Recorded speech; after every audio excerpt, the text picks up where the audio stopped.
Raging Gail by James Ryan. Read by the author. Part the 16th. Hope is tempted with articles. Hope could not find her voice until the last act of barbarity was concluded.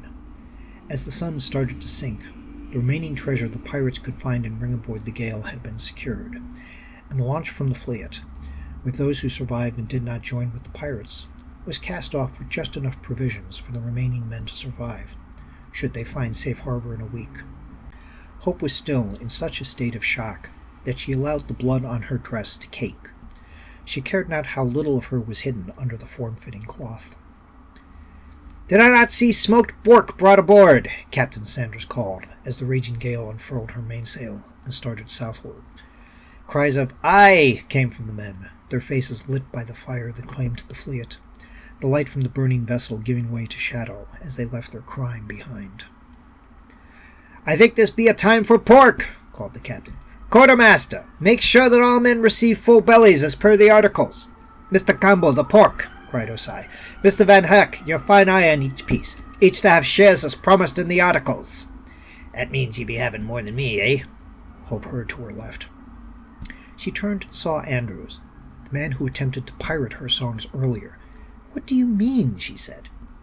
She had to repeat the question, when she realized that he'd said nothing, his eyes drawn to her chest, where the blood made her dress cling to her bosom. My pardon. I mean, as musician, ye be claiming a share and a fourth, then," he finally replied, trying not to stare where he had not ought to. "And what do you mean by that?" "Oh, your claim per the articles. The shipboard articles that we all signed to afore boarding, the rules of the crew and conduct." "But I never signed on to anything," said Hope, confused. Then you'll not be having more pork than the rest of us, then," said Andrews, as he allowed himself one more good look at Hope's chest before he claimed his meat. Hope drew him back round and asked, "What am I entitled to under the articles?" "A share and a quarter," he said. "If a share of 4 coins comes due ye be having 5. "Andrews," said Campbell, handing him a piece of meat that Van Heck cut for him, "stop bilging and take your share." Hope felt her mouth open in shock.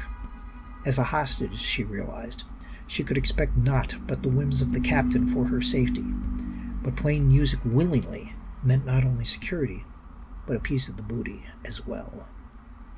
Thank you for taking this moment with me. If you want to keep up with new chapters as they get posted, please subscribe to the channel and click the bell icon for notifications for when pieces go up.